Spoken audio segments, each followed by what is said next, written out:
great competitors. You can throw Larry Bird in that mix. He's an all-time great competitor. Some others, but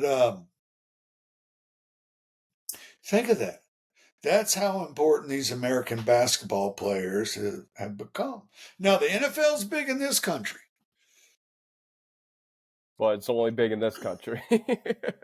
Basketball is number 2 behind soccer in terms of Globally. participation, in terms of global reach.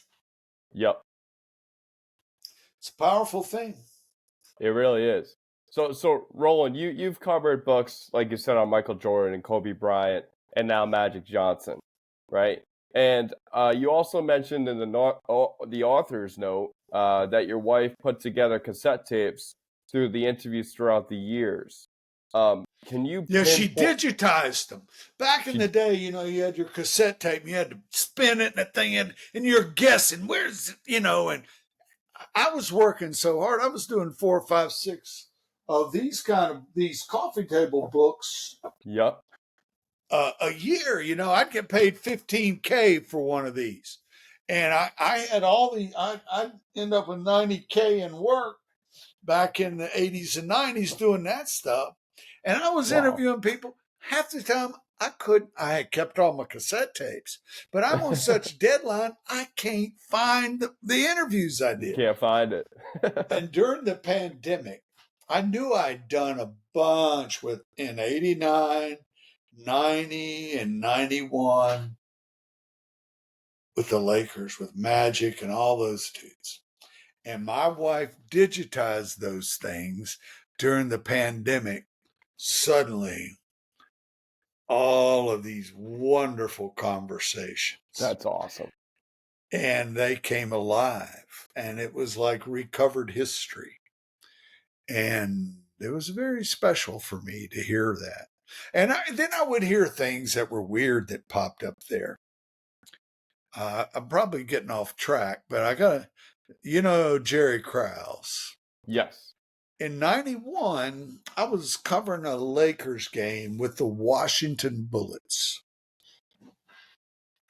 Now, Jerry Krause had worked for 2 other NBA franchises as a scout. He had worked for the Lakers. Before that, he worked for the Baltimore Bullets that became the Washington Bullets. And Krause was just proud as a pumpkin. in that spring of 1991, the Bulls had broken out, and he knew he had a badass team. And so he went to Washington to hang out and sort of puffed up with pride, standing in the hallway there, because those were the 2 places he had worked. And it was like his look at me now moment. Yep. And I was going down the locker room after the game to do some locker room interviews. I looked over there and saw Krause. I didn't know him then very well. And I said, damn, nobody's talking to that dude. I almost felt sorry for him. And so I sat there and did these interviews. He was talking about the Bulls, and he was just so proud, that team that spring was kicking ass. It was good, yeah. And they hadn't won a title yet, but here it was coming, and he felt it. And so I hadn't heard that tape since I had forgotten I'd done it. And so when my wife digitized, it popped up. Now, I spent hours and hours and hours with Krause during all the 90s, doing all the projects, history of the Bulls, big coffee table book. But it's loaded. It's an oral history of the Bulls. And now your Chicago Bulls came out in 95. But the whole thing was Krause, obviously, when I started there, Krause and Phil Jackson were already in a secret war with each other. And they had Krause Butt heads. Yeah. Oh man, and they're fighting over money. And it blew up into the Last Dance season where Pippen was traded, Kerr was traded, Michael had said he would leave if they didn't retain Phil, and Phil rode off into the sunset. So the whole thing, they could have won one, maybe two more. The whole thing broke up. And Krause was so bitter. He was so angry. And I interviewed him like 10 years after in 2008. He said, I've got every videotape of every game of the whole Jordan era in Chicago. I've never looked at him once, he told me. Never looked at him. And then in 2013, when I was doing the biography of Michael, I called him. Oh, We I gotta talked a hear this long conversation. we talked a long time, and he had finally come to terms with everything that happened. He said for a long time Phil was easy to work with. Then he was not so easy. And he said, I'm glad I hired him. And he had come to terms with it. But the saddest thing in the world to me in listening to those tapes from back in the early 90s was how excited Krause was.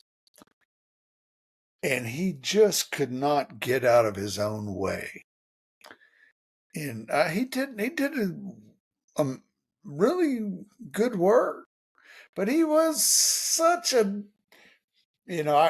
when the Last Dance season was getting started, I'd gotten to know Phil Jackson real well, and I knew he's kind of playing me because he was using me to get at Krause. Got a Krause, yeah. And he said, Krause won't give us any space. He wants on the team bus. Everywhere we go, there's Krause. And he said, and he told me this on the record, I've recorded it. He says, the last thing often Michael likes to do before he goes on the floor is go back in the John, get on the can. He said, Krause got this need for intimacy. He'll go back there and get in the next stall right when Michael's going. Pisses Michael off that this dude's coming. And Michael, was abusing the crap out of Krause on the bus in front of the team. And so it's funny how those old tapes just brought up for me while I was doing the Magic book, all the sadness of that.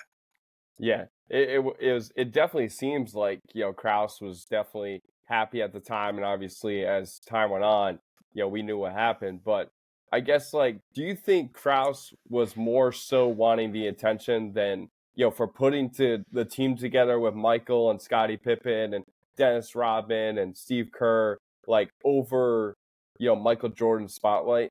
Like, do you think he Krause wanted the told most me credit? in recorded interviews that he couldn't wait to rebuild the Bulls. He was going to show the world. He had hubris, I think is what they called it. Yep. That Greek. And Krause, Krause had been bullied, I think, a good bit in school. His athletic role was the third string catcher in high school. He would catch warm-ups. He talked about all of that. He was a baseball scout too. He came out of baseball. Moneyball showed that the scouts were sort of full of it.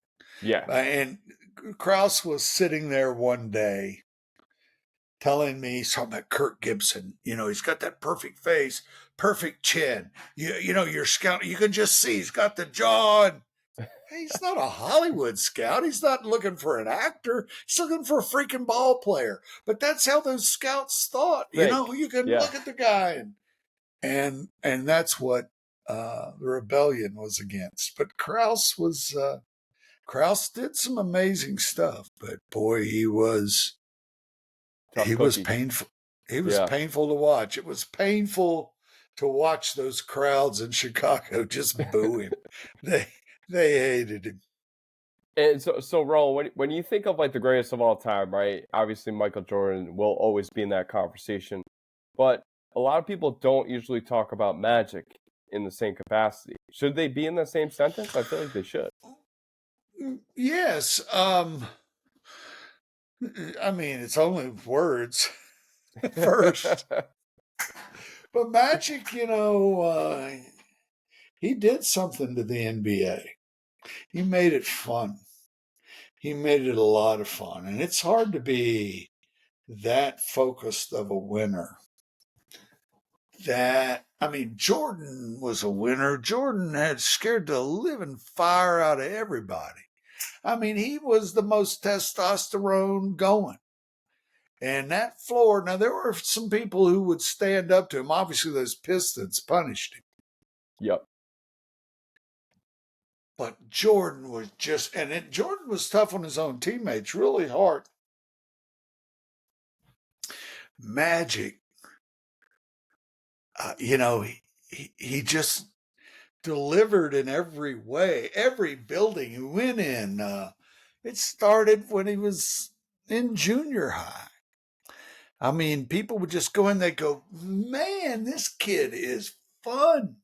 And he's just whoop-a-doodle throwing stuff around and everybody's going, whoa. And the description of the crowds in Lansing, Michigan, when Magic went to high school at Everett, he started at Everett as a sophomore, so he had 3 years there. And people drove from everywhere. You didn't have things on TV back then. Even the Big Ten didn't have really much of a TV package at all, and there was just nothing. And the crowds just had to be there to watch him, and it was really amazing. I spent hours and hours with his 2 high school coaches, with Dr. Charles Tucker, the school psychologist that eventually became his agent, was his mentor as a teenager. And the 2 high school coaches have died in the last year. But those guys were so good. And, I interviewed them over and over and over again, just giving their memories a workout, double checking, and they had they had indelible memories of every little thing about Magic. About Magic, yeah. And that made the book fun. There was a lot of racial strife because they were busing for integration. And that was largely, the integration in the South was problematic, but most of the busing happened in the North. North, yeah. And that was problematic. But, it was problematic in New England, problematic in the Midwest, just wherever. And so it was complicated, but Magic just had that ability. There was nobody telling him to play this way. The coaches just went, oh, you can do this? Oh, we're going to let you have it. And Magic just sort of rose up as a young teen and dictated how everything was going to be. Pretty amazing. Yeah,